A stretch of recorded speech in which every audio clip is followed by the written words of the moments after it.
Pakistan is hoping to mediate a second round of peace talks over Iran.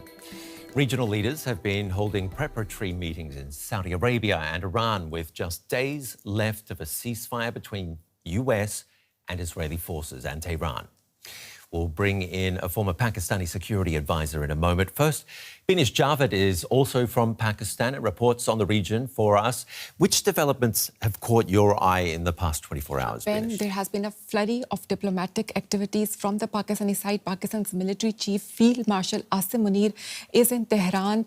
This is quite significant. Pakistan's Field Marshal was actively involved in the diplomacy since the war started, basically. And usually the military chief's visits are not highlighted as such. But at this moment, Pakistani military boss landing in Tehran in his military fatigue with the interior minister, and both of these countries are now discussing what could be the next points of discussion in the talks. We also saw that Pakistan's prime minister is in Saudi Arabia.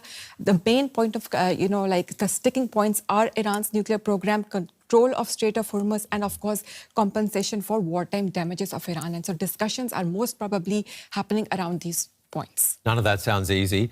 Pakistani sources say officials expect a major breakthrough in the talks over a deal on Tehran's nuclear program, the big sticking point in the stalled negotiations. Moeed Yusuf was a national security advisor to Pakistan's prime minister. He's currently president at Beacon House National University in Pakistan, or vice chancellor, I believe. He's also senior fellow at the Harvard Kennedy School. What could a breakthrough look like, in your opinion? First of all, thanks for having me. I think on the nuclear issue, the two sticking points as far as we can tell, one is the moratorium on the highly enriched uranium, the time frame for that. The Americans have proposed 20 years, Iran started with 5, and I think you've got to find something in the middle. The second thing is, what do you do with the highly enriched uranium that Iran already possesses? Does it go to a third country? Does it remain under some arrangement within Iran? To my mind, if there is will to now move forward and put this war behind us, I think the very simple answer to this is that you don't need to resolve this to the point that you know exactly what to do at what time and implement this in some mechanism. You could simply come out and say, we have agreed. There will be a process through which Iran will, observe a moratorium for a certain number of years. The highly enriched uranium, the US president has said, is already buried deep under the ground after the bombing during the 12-day war. It's a technical nightmare to get to it. We will work through it. We'll figure it out. The conversations will continue.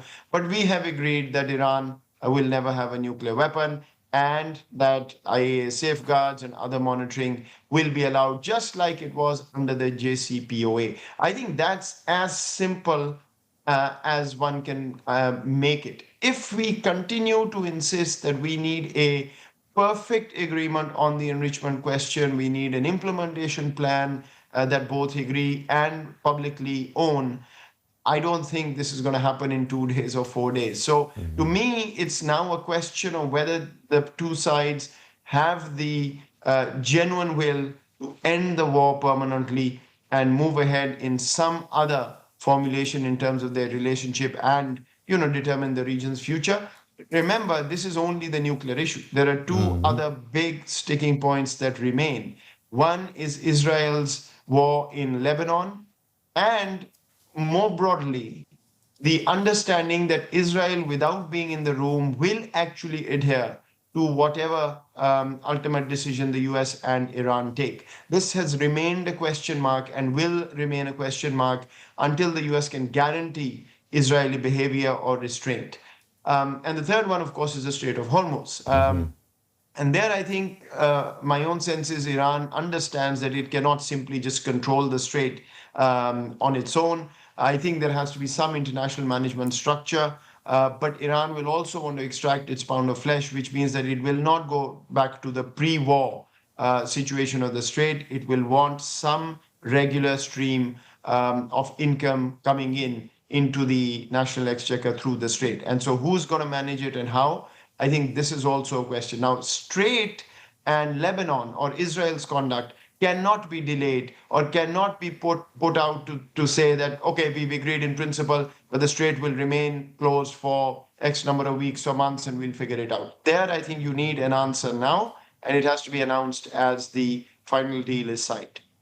Okay, Moeed, you've taken us through all of the big sticking points, the major problems with them. What I'd like to know from you is why Pakistan is in a position to solve these problems. I mean, the Iranian officials say the nuclear sticking point remains unresolved.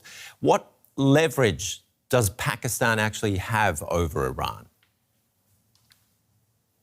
A good question, and I think Pakistan's role in this entire saga, frankly, deserves a case study, precisely for the reason that Pakistan actually neither can solve this problem nor has leverage over Iran to the extent that it could compel Iran to agree to something that the Iranian leadership is reluctant to do. Pakistan actually started off as a go-between, as a facilitator. Media was reporting Pakistan's mediation role. In the beginning, there was no mediation. It was simply exchanging messages. It was exchanging messages because it found itself in a unique position where it had a direct beeline to the US president, direct beeline to the Iranian leadership, a very close relationship with China, who's played an important role behind the scenes, even though it's not been talked about enough, and a very, very close relationship, as we know, with Saudi Arabia, Turkey, and the other actors. No other country had that moment where it could go to all capitals like the Pakistani military and civilian leadership have right now. The leverage part comes in if Pakistan has to force Tehran to agree to something at US's behest or vice versa. That Pakistan has been absolutely clear about since the beginning is not a role it can or will play. It's simply trying to nudge both sides to see where the overlap is, where an agreement can hold, even if their maximalist positions don't allow that. That's fundamentally where it is. It is really a requesting role. It is an encouraging role. It's not a compelling or coercive function that Pakistan's leaders are playing. But isn't this going to take a bit more than just encouragement? Well, ideally so, but there is no country in the world that can do it. Who is going to go to the US president or the United States essentially and say, this is what you agree to, or to Tehran? Both sides have clearly shown, especially Iran has shown, that it's using its staying power and feels it can dig in and extract benefits from the superpower. And of course, the US, President Trump is not going to walk away saying that he didn't achieve objectives or the US lost the war. And so in both cases, I don't think there is a country that can force this down either side's throat. Pakistan, I think, is doing as much as it can. And frankly, as a scholar who's looked at mediation closely for my own work, it's a bit of a miracle that Pakistan's taken this so far and frankly saved the region from an absolute catastrophe. If the escalation that the US president had promised had happened, we would be having a very different conversation in a far grimmer mood than we are right now. What I'd also like to know is why all this trust all of a sudden in Pakistan. I mean, at the start of the talks, everyone was trying to play mediator. We had Turkey, Egypt, and Pakistan vying for the role. Before then, Qatar was also in the role. Now it's down to just one, according to the US. Let's have a listen to what the White House has been saying. The Pakistanis have been incredible mediators throughout this process, and we really appreciate their friendship and their efforts to bring this deal to a close. So they are the only mediator in this negotiation. While there have been many countries around the world who want to offer their help, the president feels it's important to continue to streamline this communication through the Pakistanis, and so that's what continues to take place. Why does the US trust Pakistan so much? First of all, what a turn of events. Here's a country that's always been very important on the global stage, played the global chessboard. Remember, Pakistan's the country that created the opening between the US and China. Famous Henry Kissinger secret trip to Peking was arranged by Pakistan during the Cold War. So, there is muscle memory here. Pakistan's always been proactive in this space. And this time, frankly, just also out of self-interest, it's pushed very hard, because if this war continues, being a neighbor to Iran, being in a formal defense pact with Saudi Arabia, and hugely dependent on energy from the Strait of Hormuz, this was a survival instinct as much as altruism from the Pakistani side. Now, the answer to what you're asking simply is that I think no other country could claim to have relationships with all the capitals needed to be on board for something like this to work. One critical one, as I said earlier, is China, because it played a very important role behind the scenes in convincing Tehran to come to Islamabad during the first round. I think there was competition, quite frankly, between sort of Turkey, Egypt, Pakistan, those vying to be in this position. Of course, Oman, don't forget, had played a very important role and hosted or facilitated talks before this war began. But now I think it's pretty clear Pakistan's there. It's done such a good job in the first round and in the period that, led up to that, that I think everybody is comfortable, having seen the Pakistani leadership being neutral, actually trying to be constructive, not bringing in any self-interest in terms of trying to change the terms to its liking rather than what would actually stick. So, I mean, it's only natural that I think everybody now wants to see Pakistan continue this and get us across the line. What about the Strait of Hormuz? You mentioned it, this vital trade choke point blockaded by Iran and the US. Now, why is Pakistan in a good position to mediate on that and to get some sort of detail? You said on the other points, we're not going to really be able to get a strong, a detailed position from both sides, maybe some sort of framework. But in this case, you said a timeline is important. Yeah, again, I don't think Pakistan's sitting there saying this is how it's going to be done. I think what Pakistan is saying is, unless the strait opens and there's an agreement on how to manage it, the war is unlikely to end. We will remain in this very tense quasi-ceasefire, if you will. And there, Pakistan has solicited support from multiple countries. The first thing Pakistan did after the end of the round of talks in Islamabad is go back to countries that were part of the initial conversation. Turkey, Egypt, the Pakistani prime minister is in Saudi Arabia, has gone to Qatar. Why? Because the whole goal is to bring in a coalition that will agree on the strait to be managed through a coalition of partners, through a multi-country kind of arrangement, where Iran also, gets a sense and perhaps is able to know that it will have a role in the management of the strait one way or another and will benefit from whatever arrangement comes out. The US knows that it is not under Iranian control. Frankly, nobody wants it completely in Iranian control.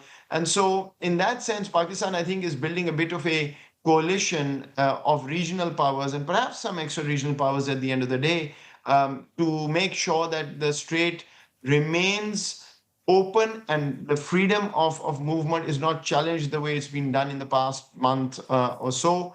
And at the same time, both parties are able to walk away saying, this is good enough for us to allow.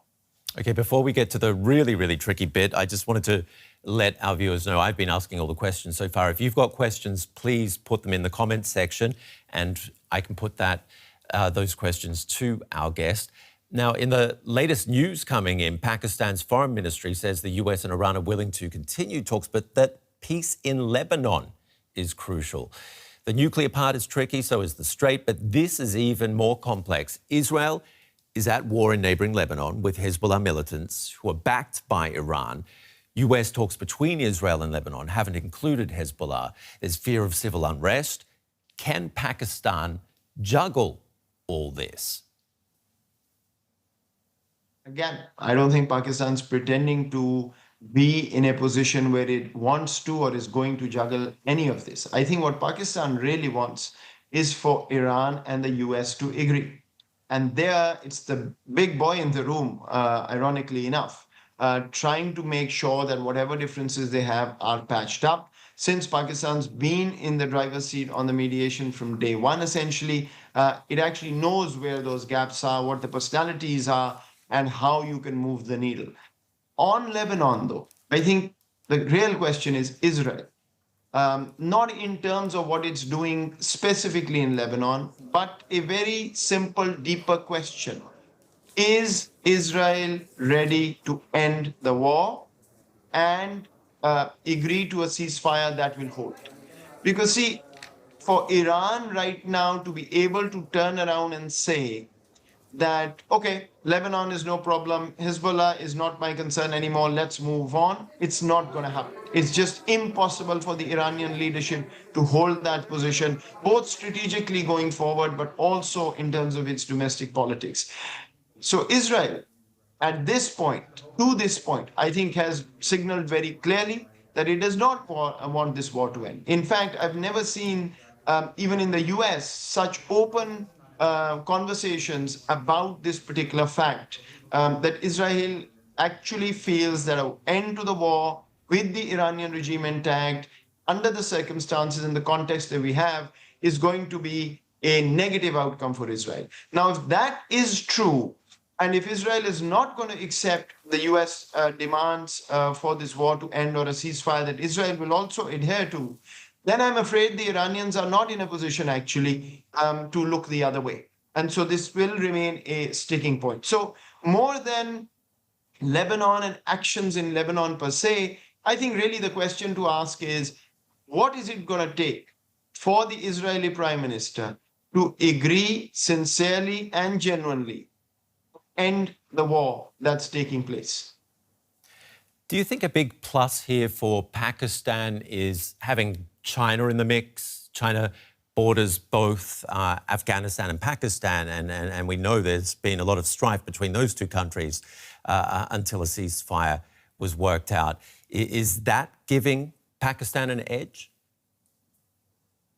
Yes, absolutely. I mean, I think if Pakistan's sort of unique, position vis-a-vis China wasn't there, the other countries probably had an equal claim on mediating this well enough.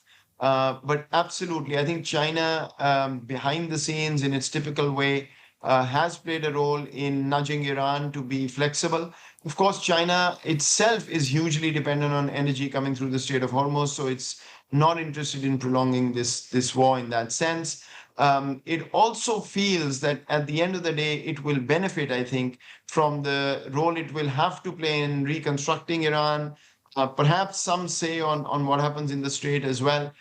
So Pakistan's foreign minister traveled to China. They issued a 5-point communique after that. This is about two weeks or so ago. And that actually did bring China into this in a helpful way, I would argue. And I think the US President, Donald Trump, is also correct that as he talks about the need for the Strait of Hormuz to open, I think China likes that. That actually benefits China. And one of the, semi-related points I'd say here is that the US president definitely wants to go to China for the summit with President Xi with this war behind him and with something that he can really sit down and talk to China about in terms of the future of the region, rather than only having to talk about how to end the war, which he would have to do if the war still continues when he's there. Okay, it's been great having you on the live feed, Moeed. Let me just bring in a couple questions from our viewers that I'd like to pose to you. What pressure is the USA applying to Israel to get them to stop, seeing it's part of the deal? That comes from Watcher of the World. It's unclear. It's unclear because you can sense very clearly that the US president is saying again and again, in one way or another, that he's not necessarily wanting to go back to war. He doesn't think it's a good idea. There are various reasons for it, and thank God for that. Mm-hmm. The Iranians have also clearly signaled that they're not interested necessarily in going back to war, although both sides are fully prepared and ready to go if they need to. But that's not the ideal outcome. So I think the messaging from the US is that Israel will have to fall in line. Now, the US does have enough sway to convey this message again and again, But Israel has found ways not to align itself with the US interest while actually presenting it as America's interest. But as I said, this time there is quite a candid and open conversation that I've picked up in the United States itself that Israeli and US interests are not aligning, at least in the way Israel has conducted this war in the region. Then you have, of course, the vote that took place, a democratic tabled vote, essentially to stop supplying arms to Israel during this war. That's been defeated. So, there are these mixed signals going out. At the end of the day, I think, frankly, the elephant in the room here is that the Israeli prime minister's own political future, if not personal future, I think depends on him coming out as a victor in this war. And I think that's just perpetuated this conversation again and again without Israel falling in line and aligning itself with the greater United States interests in the region. Moeed, another question from a viewer. Why isn't Marco Rubio doing the negotiating? Isn't that his job? Doesn't that tell you the talks are not legit? No, I don't think so. I think it's ultimately the US president's prerogative to decide who his team is going to be who negotiate, as long as the other side accept the team. I understand that the Iranians were actually okay, if not keen, on the vice president of the United States because they already had extensive talks with Steve Witkoff and Jared Kushner, and perhaps did not think that that would seal the deal. So as long as Iran agrees to sit with somebody in the room, and if there is an Iranian negotiator, the US agrees to sit in the room with them, I don't think the designation per se at the end of the day should hold back who goes and who doesn't. I think you've got to put people in the room who are empowered to make the final call on this, and are people who are acceptable and can take us across the finish line. So no, I don't think the legitimacy is died. Yes, of course, the Secretary of State is the principal actor, but then the mediator on the Pakistani side is also not Pakistan's foreign minister. It's been Pakistan's army chief. And so I think there are various sort of machinations of this that come together in various contexts. I don't see a problem there, frankly. And one more question for you. How would Pakistan convince Iran that they will not be attacked again, seeing as this is an existential war for them? Pakistan will not, because Pakistan does not have any ability to guarantee that. Only the US and Iran can agree, and the US on behalf of Israel and Iran, in addition, on behalf of its non-state allied actors and proxies in the region. I think there are 4 actors that have to be on the same page for this to work beyond just declaring a ceasefire. Iran, the United States, Israel, and then Iran's proxies. Unless all 4 are on the same page in terms of agreeing to hold the ceasefire permanently, I don't think this will work. Okay, Moeed Yusuf, thank you very much for your input and answering my questions and our viewers' questions as well from Beacon House National University. And I hope to speak to you soon with some more good news, hopefully. Maybe there'll be a breakthrough, as some of the Pakistani sources have been hinting at. Maybe there will be a deal. Fingers crossed. Thank you very much for having me. And let's unwrap some of that now with Binish Javed, our reporter who's from Pakistan and reports on the region for us. What stood out for you? I know for me, China was one thing that was being underlined there, and China's role in all of this, the geopolitics involving China. But what stood out for you, first of all? Ben, for me, a couple of points. I'll start with when he mentioned, Moeed Yusuf, that there should be a case study on Pakistan. And I think it is fascinating that the role Pakistan has all of a sudden taken on the world stage. It has appeared as a peacemaker, as a country that could bring the US and Iranian on the same table. They had direct talks in Islamabad. The first time they spoke after 1979. So after decades, it was Pakistan that brought these 2 enemy states, basically. So how did Pakistan was able to pull off this complex diplomatic feat? I think for me, there should be a study of how, because Pakistan also was isolated from Washington for so many years on the international world stage. It's important to point out. Enjoy a very good reputation, but then it has really turned or changed things for itself. And both the civilian and the military leadership of Pakistan are seen doing these diplomatic activities, and the world leaders appear to be listening to them and thanking this country for their mediation efforts. But Moeed kept saying, OK, we're only mediators. We can't force anyone into doing anything. One viewer, though, has just written in saying, Pakistan has nukes. Why can't it give a security guarantee to Iran then? That's a very tricky area. So Pakistan does have a defense pact with Saudi Arabia. And of course, Pakistan, the military makes this decision after a number of calculations.